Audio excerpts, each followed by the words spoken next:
Lucas Moreau n'aurait jamais pensé qu'un dégât des eaux changerait sa vie pour toujours. C'était un mercredi soir ordinaire de mars 2025 lorsqu'il est rentré chez lui dans son appartement à Offenbach am Main.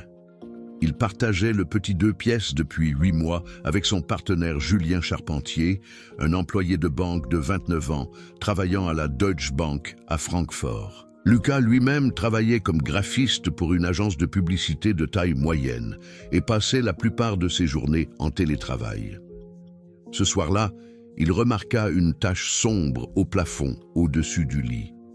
L'eau s'était frayé un chemin à travers l'isolation de la salle de bain du dessus et avait décoloré la peinture blanche. « Merde !»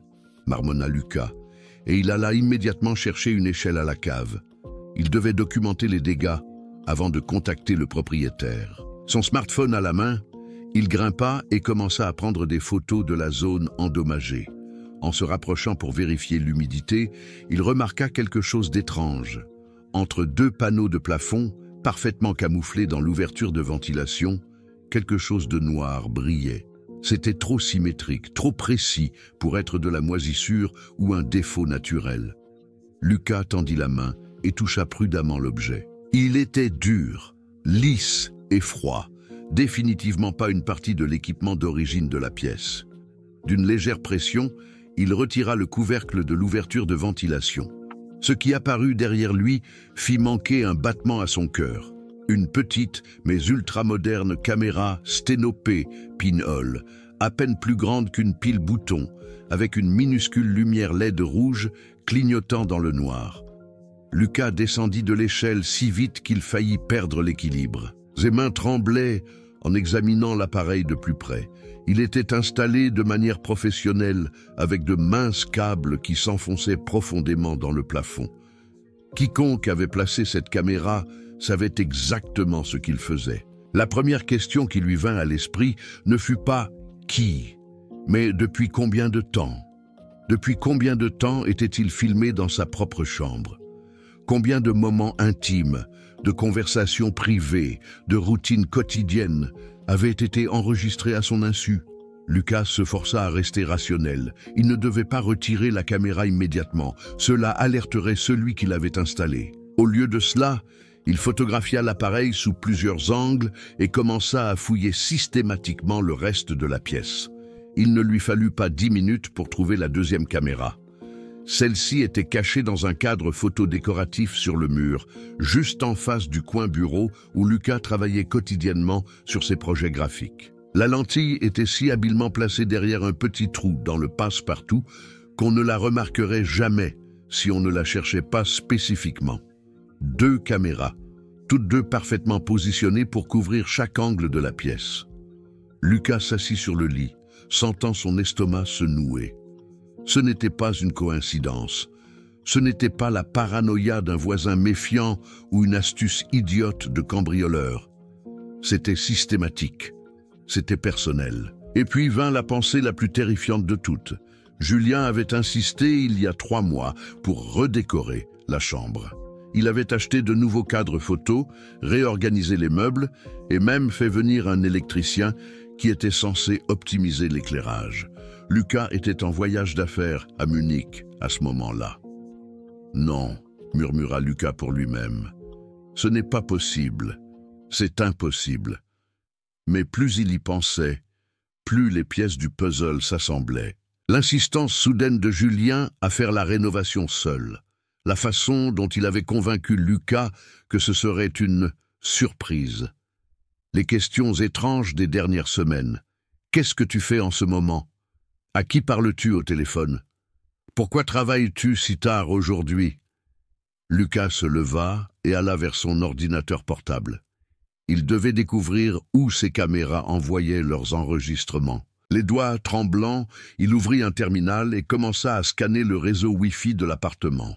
En tant que graphiste, il avait des connaissances de base en informatique, mais ce dont il avait besoin maintenant allait au-delà. Après 20 minutes de recherche intense, il le trouva. Un appareil inconnu sur le réseau transmettant continuellement des données à un serveur externe. L'adresse IP menait à un service de stockage en nuage. Lucas nota tous les détails et se laissa tomber en arrière. La vérité était inéluctable, quelqu'un l'avait surveillé systématiquement, et ce quelqu'un avait accès à son appartement, à sa confiance, à sa vie. La question n'était plus de savoir si c'était Julien. La question était « pourquoi ?» Lucas ferma les yeux et essaya d'organiser ses pensées. Il ne devait faire aucune erreur maintenant. S'il confrontait Julien directement, celui-ci pourrait détruire toutes les preuves. S'il retirait les caméras, il ne saurait jamais ce qui avait réellement été enregistré. Non, il devait être intelligent. Il devait d'abord accéder aux enregistrements. Ce n'est qu'alors qu'il connaîtrait toute la vérité, et ce n'est qu'alors qu'il déciderait comment gérer la situation. Lorsque Julien rentra 2 heures plus tard, Lucas lui sourit et fit comme si tout était normal. Mais quelque chose de fondamental avait changé dans son esprit. Son appartement n'était plus un chez-soi. C'était une scène, et il n'était rien de plus qu'un acteur dans une pièce dont il n'avait jamais lu le scénario. La nuit fut la plus longue de la vie de Lucas Moreau. Pendant que Julien dormait à côté de lui, il resta éveillé, fixant le plafond, où il voyait maintenant la caméra cachée, une minuscule lentille documentant chacun de ses mouvements. Le fait de savoir qu'il était observé transforma la pièce familière en une prison de verre. Le lendemain matin, lorsque Julien partit au travail à 6h30 comme tous les jours, Lucas n'attendit pas une seconde. Il sauta du lit, alluma son ordinateur portable et commença le hack le plus important de sa vie. Il avait élaboré un plan toute la nuit. Il devait accéder au serveur en nuage avant que quiconque ne réalise qu'il avait découvert les caméras. Le premier défi était de trouver les identifiants de connexion. Lucas fouilla l'ordinateur portable de Julien, que celui-ci emportait rarement, car il utilisait un ordinateur de l'entreprise au travail. Dans l'historique du navigateur, il trouva plusieurs accès à un service de stockage en nuage appelé Secure Vault Pro, une plateforme en fait conçue pour le stockage de données d'entreprise, mais apparemment aussi utilisée à des fins beaucoup plus sombres. Le nom d'utilisateur était simple, julien.charpentierprotonmail.com. Mais le mot de passe était stocké de manière chiffrée. Il aurait fallu des heures à Lucas pour le craquer. Un temps qu'il n'avait pas. Alors, il essaya une autre méthode, la réinitialisation du mot de passe via les questions de sécurité. Nom de votre premier animal de compagnie? Lucas connaissait la réponse, Napoléon, un Golden Retriever dont Julien parlait souvent. Ville où vos parents se sont rencontrés. Lyon. Julien l'avait mentionné lors d'un dîner romantique. 3 minutes plus tard, Lucas était à l'intérieur. Ce qu'il vit sur l'écran lui coupa le souffle. Le stockage en nuage contenait plus de 200 gigaoctets de matériel vidéo, soigneusement organisé par date et heure. Les enregistrements les plus anciens dataient d'octobre 2024, exactement 2 mois après l'emménagement de Lucas. Cela signifiait que la surveillance avait eu lieu presque depuis le début. Les mains tremblantes, Lucas ouvrit le premier fichier. Il se montrait assis à son bureau, travaillant sur un projet graphique. La qualité était étonnamment bonne. On pouvait voir chaque détail sur son écran, chaque expression faciale, chaque mot prononcé lors de ses appels téléphoniques avec des clients. Lucas sauta à une vidéo plus récente, datée de la semaine dernière. Elle montrait la chambre la nuit. Il se vit dormir, paisiblement sous la couette. L'enregistrement avait été réalisé en infrarouge. Même dans l'obscurité, tout était d'une clarté cristalline. Puis il commença à faire défiler systématiquement les dernières semaines. La plupart des vidéos montraient des choses du quotidien. Lucas travaillant, lisant ou parlant au téléphone avec sa mère en France. Mais plus il remontait dans le temps, plus il remarquait un schéma. Il y avait des lacunes, des heures, parfois des après-midi entiers, où aucun enregistrement n'existait soudainement. Ces lacunes correspondaient toujours au moment où Julien était censé avoir de longues réunions ou des heures supplémentaires. La suspicion de Lucas se renforça. Il filtra les enregistrements effectués pendant l'absence de Julien, ou plutôt pendant le temps où il prétendait être absent. Le 14 février 2025, jour de la Saint-Valentin, Lucas trouva ce qu'il craignait. La vidéo commençait à 14h de l'après-midi. Lucas, lui-même, n'était pas à la maison. Il avait assisté à un atelier à Francfort ce jour-là. L'enregistrement montrait la chambre vide pendant environ 5 minutes. Puis, la porte s'ouvrit. Julien entra. Mais il n'était pas seul. Un deuxième homme le suivit, plus grand que Julien, avec des épaules larges et une démarche familière. Lucas le reconnut immédiatement. Nathan Dubois, le soi-disant vieil ami d'université de Julien, qui était venu dîner chez eux quelques mois auparavant. Julien l'avait présenté comme quelqu'un du passé, avec qui il avait renoué le contact. Ce que Lucas vit maintenant rendit le mensonge évident. Les deux hommes s'embrassèrent intensément et intimement.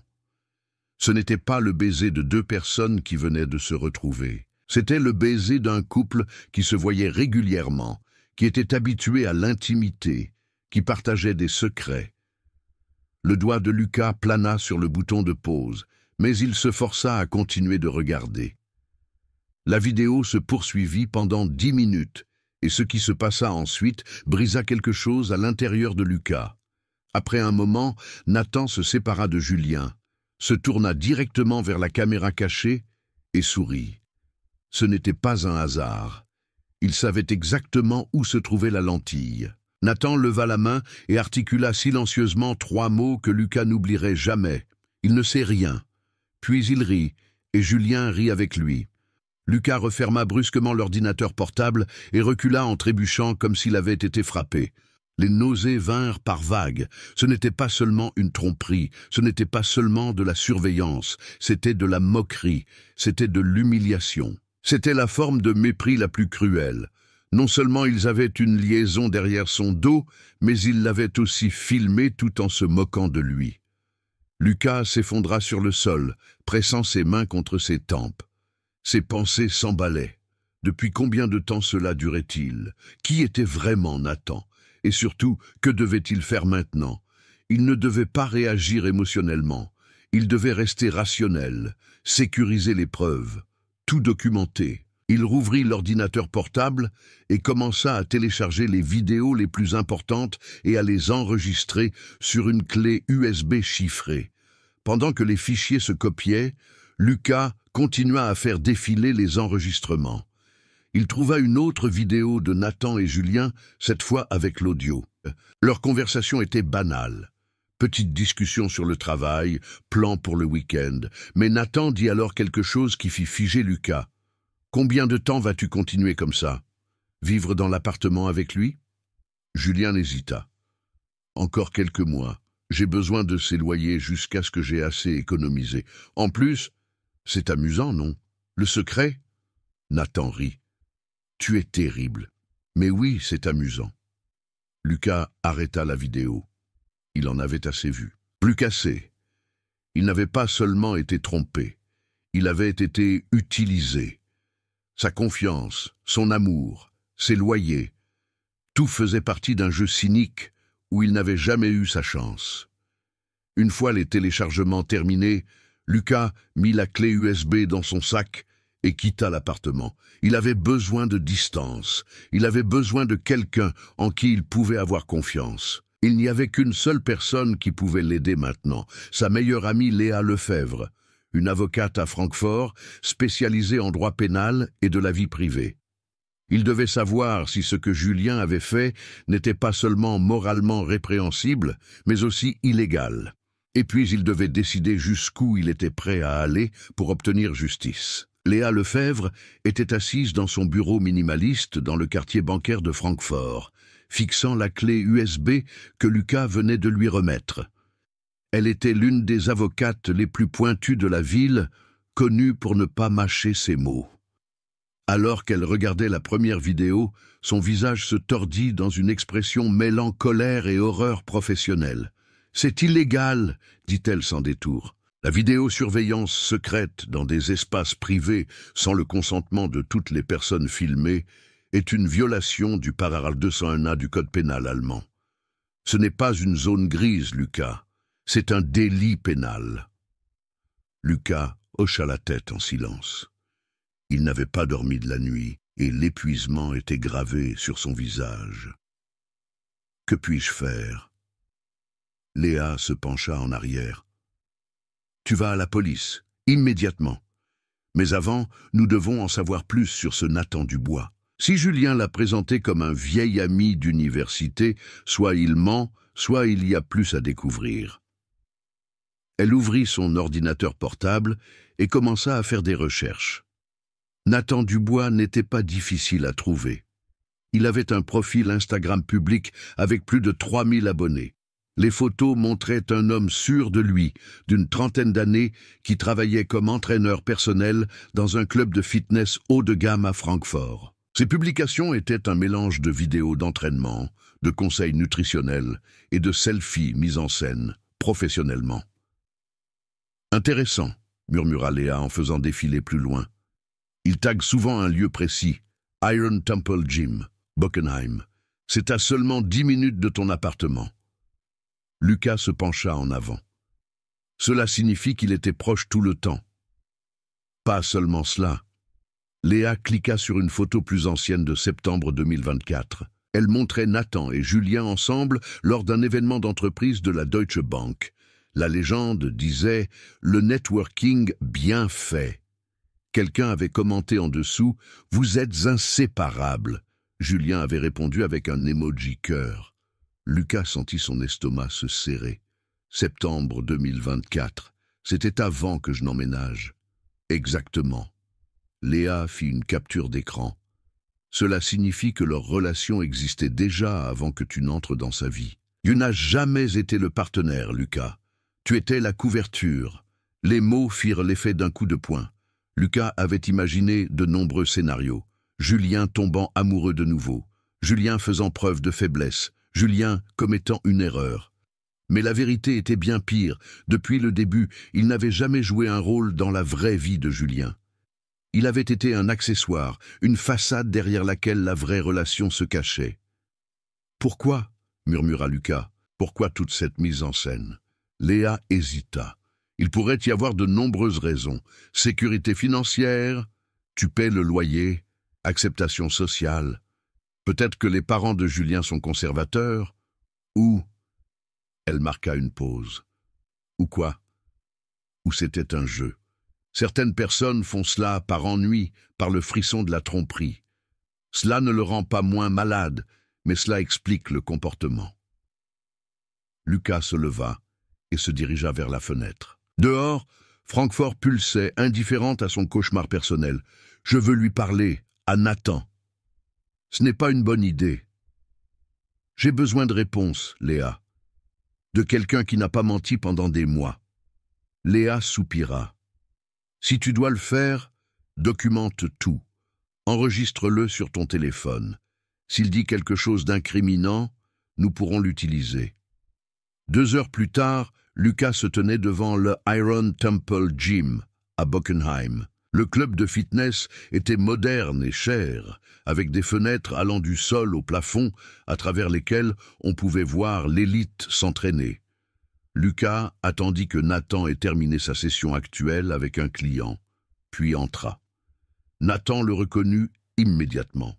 Son sourire se figea, et pendant un court instant, Lucas vit une surprise authentique dans ses yeux. Mais il se ressaisit rapidement, et le masque de l'entraîneur charmant revint. « Lucas, c'est ça ?» Le colocataire de Julien. Quelle surprise! Colocataire. Lucas répéta le mot amèrement. « C'est ce qu'il t'a dit ?» Nathan hésita, puis lui fit signe de le suivre dans une salle d'entraînement privée. Lorsque la porte fut fermée, sa posture changea. Le sourire amical disparut. « Qu'est-ce que tu veux ?»« Je veux la vérité. Depuis combien de temps ça dure ?» Nathan s'appuya contre le mur, croisant les bras. « Depuis 2 ans. Julien et moi sommes ensemble depuis qu'il a déménagé de Lyon à Francfort. Satisfait ?» Lucas activa discrètement la fonction d'enregistrement de son téléphone dans sa poche. « Et moi, qu'étais-je pour vous? Toi ?» Nathan rit sans humour. « Tu étais... pratique. Les parents de Julien sont ultra-conservateurs, catholiques, de la vieille école. Il l'aurait déshérité s'il savait qu'il était gay. Alors, il avait besoin d'une façade. quelqu'un qu'il pouvait montrer à ses parents lors d'appels vidéo, quelqu'un qui partageait le loyer. Vous m'avez utilisé. Nous avons rendu la situation mutuellement avantageuse, corrigea Nathan froidement. Tu avais un toit au-dessus de ta tête, une apparence de relation. Quel est ton problème? Lucas sentit la colère monter en lui. Mon problème? Vous m'avez filmé, à mon insu, dans ma propre chambre. Nathan haussa les épaules. C'était l'idée de Julien. Il voulait s'assurer que tu n'aies pas d'affaires qui pourraient tout compliquer. De la paranoïa, si tu veux mon avis. Mais bon, il paie les caméras, je ne pose pas de questions. Tu étais au courant. Bien sûr que j'étais au courant. Nathan s'approcha, son regard s'aiguisant. Et tu sais quoi? C'était drôle de voir à quel point tu étais ignorant, comme tu te levais tous les matins, pensant que tu vivais une vraie vie, alors qu'en réalité, tu jouais dans un spectacle dont tu ne savais même pas qu'il existait. Lucas se força à rester calme. Tu as articulé devant la caméra, il ne sait rien. Et tu as trouvé ça très mignon aussi, n'est-ce pas? Nathan sourit maintenant, savourant visiblement le pouvoir qu'il détenait à cet instant. Tu étais si facile à tromper. Julien se demandait parfois si tu étais secrètement au courant et que tu étais juste trop lâche pour dire quelque chose. Je vais aller à la police. Le sourire disparut. Je ne ferai pas ça. Pourquoi? Parce que tu as peur? Nathan s'approcha si près que Lucas pouvait sentir son souffle. Parce que tu ne comprends pas à qui tu as affaire. Julien n'est pas le gentil employé de banque que tu crois. Il a des relations, de l'argent, des avocats qui dévorent des gens comme toi au petit déjeuner. Tu vas à la police et tout ce que tu réussiras à faire, c'est que ta vie devienne un enfer. J'ai des preuves. Des preuves? Nathan rit. Tu as des vidéos que tu as téléchargées illégalement, sans l'autorisation de Julien. Ça te rend tout aussi coupable, mon pote. Lucas recula, mais Nathan le suivit. Mon conseil? Déménage, disparaît, oublie que tout cela est arrivé. Julien te donnera même probablement de l'argent si tu restes tranquille. Mais si tu essaies d'être malin, si tu vas à la police, si tu racontes à qui que ce soit ce que tu as vu... Il laissa la phrase inachevée, mais la menace était claire. Lucas le repoussa et quitta la pièce. Ses mains tremblaient si fort qu'il pouvait à peine ouvrir la porte. Ce n'est que lorsqu'il fut dehors dans la rue, ce n'est que lorsqu'il fut à 100 mètres du club de fitness qu'il arrêta l'enregistrement sur son téléphone. Il avait tout, l'aveu de Nathan, les menaces, la confirmation que Julien était derrière la surveillance. Mais il avait aussi autre chose, la certitude que ces hommes étaient plus dangereux qu'il ne l'avait cru, et que son prochain pas pourrait très bien être son dernier. Lucas ne retourna pas immédiatement à l'appartement. Au lieu de cela, il alla dans un café près de la gare centrale de Francfort, commanda un double expresso et essaya de trier ses pensées. L'enregistrement de sa conversation avec Nathan était sauvegardé sur son téléphone, et il avait déjà envoyé une copie de sauvegarde à Léa. « Tu dois aller à la police maintenant », lui avait-elle dit au téléphone. « Avec la déclaration de Nathan et les vidéos, tu as assez pour dénoncer Julien pour violation de la vie privée. Ce n'est plus une affaire privée, Lucas. C'est un délit pénal. » Mais Lucas hésitait. Une partie de lui voulait des réponses directement de Julien. Pas de la police, pas du tribunal, mais de l'homme qui l'avait regardé dans les yeux et lui avait menti tous les jours pendant 8 mois. En début de soirée, alors que le soleil se couchait sur le Main, Lucas prit sa décision. Il allait rentrer chez lui. Il allait affronter Julien. Et il allait lui arracher la vérité avant d'aller à la police. L'appartement était sombre lorsqu'il ouvrit la porte. Lucas alluma la lumière et fut surpris. Julien était assis sur le canapé, immobile, le regard fixé sur la porte, comme s'il l'avait attendu. « Où étais-tu » demanda Julien. Sa voix semblait étrangement monocorde. « Est-ce que ça compte » Lucas ferma la porte derrière lui et croisa les bras. Julien se leva. « J'ai parlé à Nathan. Il m'a dit que tu étais allé le voir. » « Bien sûr qu'il l'a fait. » Lucas rit amèrement. « Vous êtes inséparables, n'est-ce pas » Julien s'arrêta. Son visage était sans expression, mais ses mains étaient serrées en poing. « Qu'est-ce que tu veux, Lucas ?»« Je veux la vérité. » Lucas s'approcha. « Combien de temps avais-tu l'intention de continuer ce mensonge? Combien de temps devais-je rester ton petit colocataire qui paie ton loyer et rend tes parents heureux? Ce n'est pas si simple. » « Pas si simple ?» Lucas sortit son téléphone et le leva. « J'ai vu les vidéos, Julien, toutes. Je sais ce que tu as fait. Je sais pour les caméras. Je sais pour Nathan. Je sais tout. » Le visage de Julien changea. Le masque d'indifférence s'effrita, et en dessous, quelque chose que Lucas n'avait jamais vu auparavant apparut. La peur. Une peur réelle, nue. « Tu as accédé à mon compte en nuage ?» murmura Julien. « Oui. Et tu sais ce qui est le mieux? Tout est sauvegardé sur une clé USB. Chez mon avocate, même si tu essaies d'effacer les fichiers, même si tu retires les caméras, c'est trop tard. J'ai des preuves. » Julien se rassit lentement. « Qu'est-ce que tu veux? De l'argent. Je peux te donner de l'argent. Je ne veux pas de compensation. Je veux la justice. »« La justice !» répéta Julien avec mépris. « Tu ne sais pas ce que tu fais. Nathan a raison, j'ai des avocats, j'ai des relations. Si tu vas à la police, ce sera ta parole contre la mienne.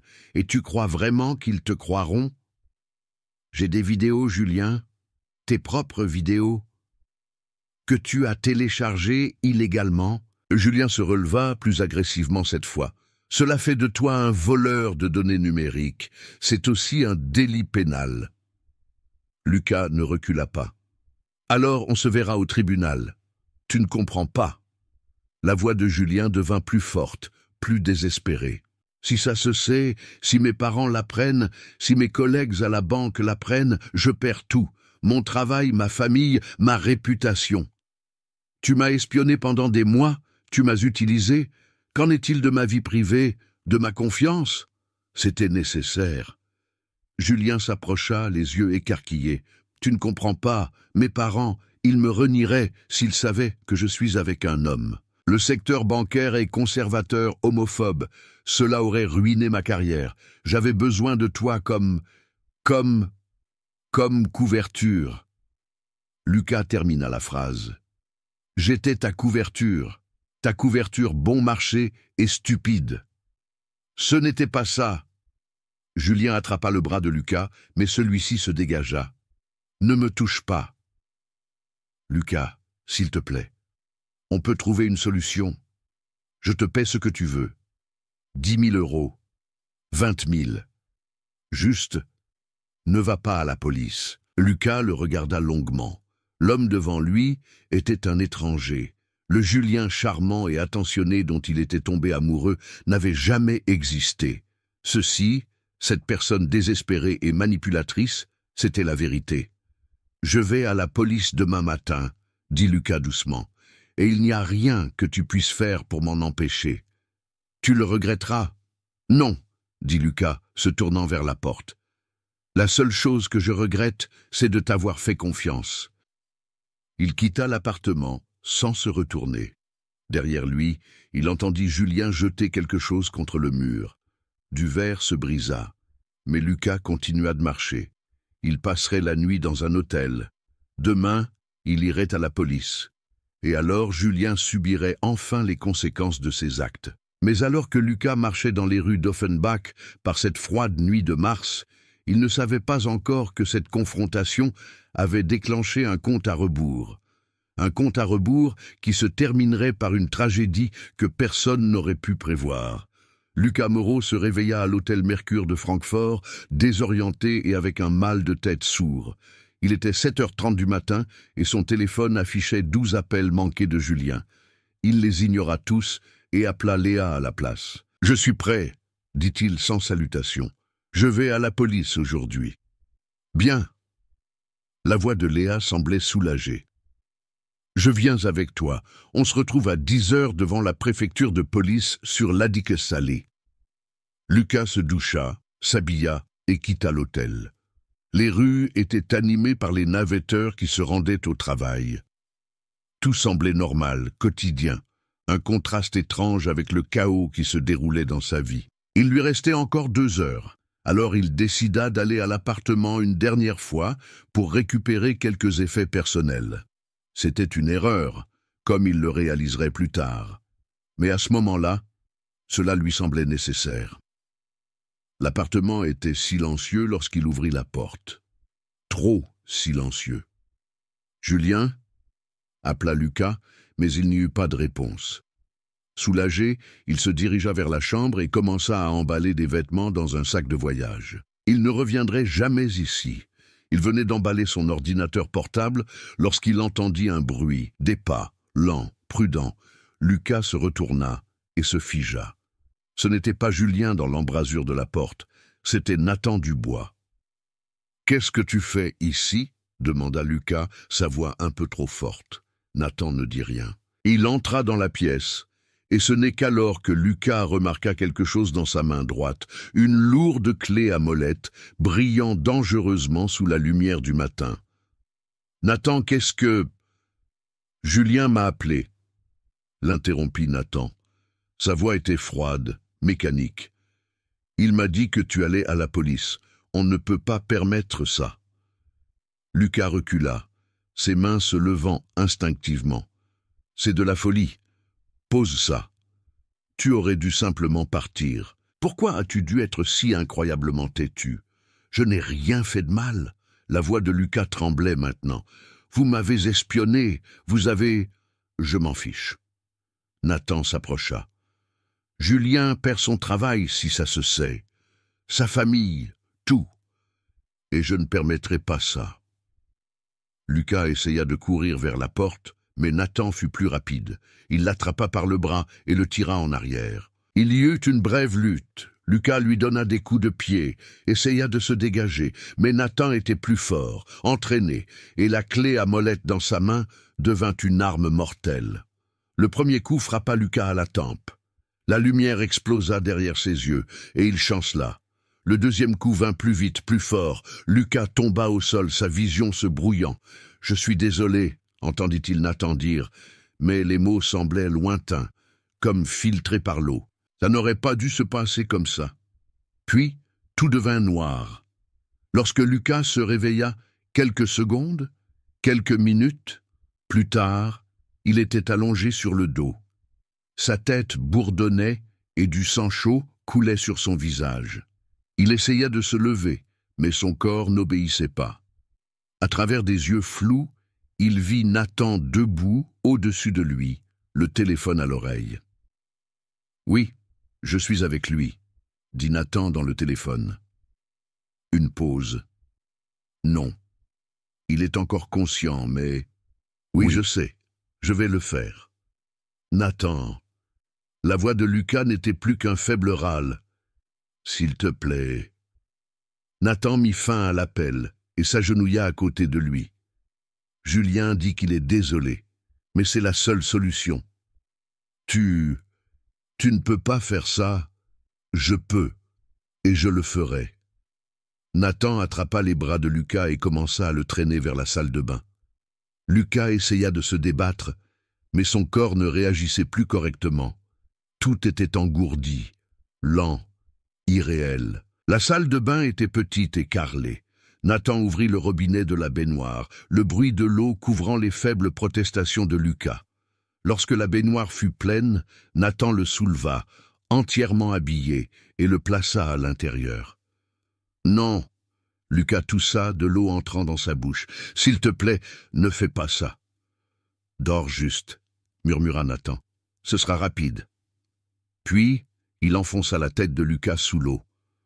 Lucas se battit. Avec la dernière force qui lui restait, il essaya de se redresser, de halter pour respirer, mais les mains de Nathan étaient comme du fer sur sa poitrine et son front. L'eau remplit ses poumons, et la panique fut accablante, une terreur animale qui éteignit tout le reste. Ses dernières pensées ne furent pas pour Julien ou Nathan. Elles furent pour sa mère à Lyon, qui ne saurait jamais pourquoi son fils ne l'appelait plus. Pour Léa, qui l'attendrait à la préfecture de police. Pour tous les petits moments d'une vie qui prenait fin. Puis vint l'obscurité, et cette fois, il n'y eut pas de réveil.